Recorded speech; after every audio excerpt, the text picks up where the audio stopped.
নমস্কার বন্ধুরা, আমার রান্নাঘরে সবাইকে স্বাগত। আজ চলে এসেছি সাবেকিয়ানার একটা রান্না নিয়ে, যেটা কিনা লাউ পাতা দিয়ে চিংড়ি মাছ। আমার আজকের এই লাউ পাতা দিয়ে চিংড়ি মাছ বানাতে যে যে উপকরণগুলো লাগবে আপনারা প্রথম থেকে শেষ পর্যন্ত দেখুন।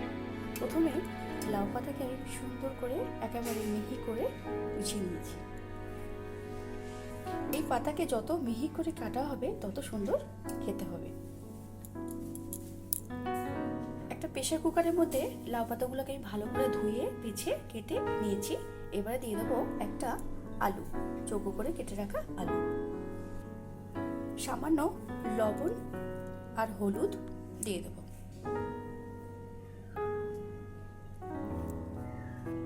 সামান্য জল দিয়ে আমি একটা সিটি দিয়ে ভাপিয়ে নেব।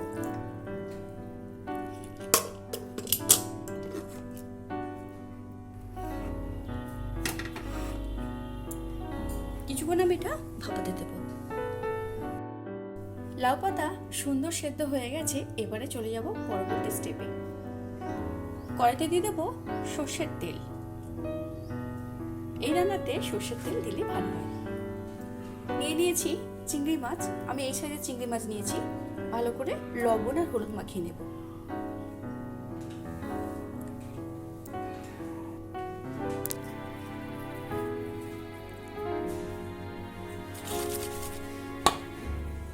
কড়াইতে দিয়ে দেবো 1 চামচ কালো জিরে।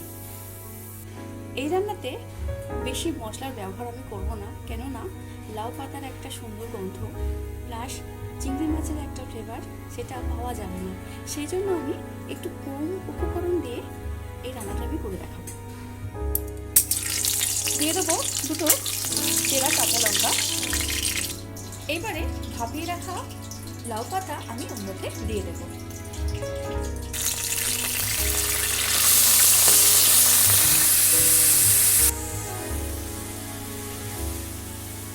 সেদ্ধ করা আলু আর লাউ পাতাটা আমি ভালো করে তেলের মধ্যে আমি মিশিয়ে নেব। লাউ পাতা থেকে যে জলটা আমি দিয়েছিলাম সেই জলটাও দিয়ে দিয়েছি। এবার ভালো করে আমি সঙ্গে মিশিয়ে নেব। এবারে চিংড়ি মাছটা আমি এর মধ্যে ডাইরেক্ট দিয়ে দেবো। আমি চিংড়ি মাছ ভাজবো না, এতেই হয়ে যাবে।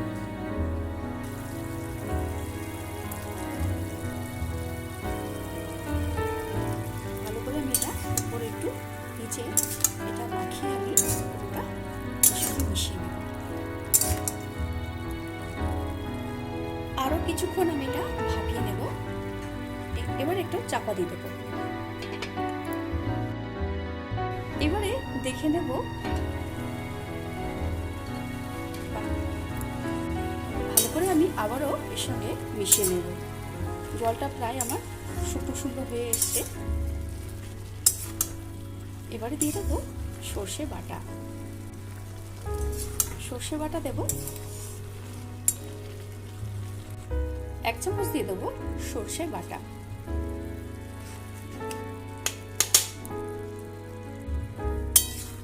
ভালো করে আমি আবারও সর্ষে বাটার সঙ্গে শাকটা মিশিয়ে নেব। লবণটা আমার কম লাগছিল, সেজন্য লবণটা আমি একটু দিয়ে দিলাম।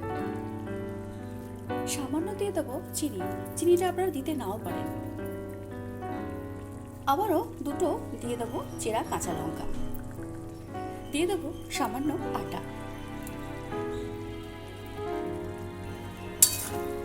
এর সঙ্গে আবার ভালো করে এটা মিশিয়ে নেব।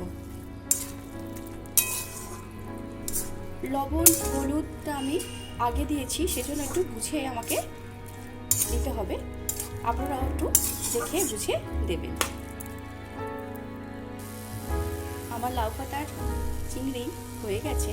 এবার আমি নামিয়ে নেব। নামানোর আগে দিয়ে দেবো 1 চামচ কাঁচা সর্ষের তেল।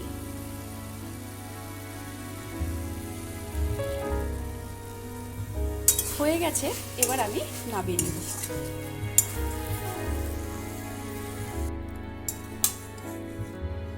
সাবেকিয়ানার রান্না একটু আমি তুলে ধরার চেষ্টা করি। আপনারা এইভাবে বানিয়ে দেখবেন। গরম ভাতের সঙ্গে লাউ পাতা দিয়ে চিংড়ি মাছের রেসিপিটি একবার অন্তত করে দেখবেন, ভালো লাগবে, কথা দিচ্ছি। শুধু কি বেশি মশলা দিয়ে রান্না ভালো লাগে তা কিন্তু না, কম উপকরণ দিয়ে কিন্তু রান্নার স্বাদ কিন্তু ভীষণ তাহলে দেখলেন তো কত সহজে বানানো হয়ে গেল আমার আজকে লাউ পাতা দিয়ে চিংড়ি মাছের রেসিপি। আপনারা এভাবে বানিয়ে দেখবেন, গরম গরম ভাতের সঙ্গে পরিবেশন করুন। ভালো খান, সুস্থ থাকুন। ততক্ষণের জন্য ধন্যবাদ, নমস্কার, টাটা। দেখা হচ্ছে পরের কোনো ভিডিওতে। ভালো থাকবেন সবাই।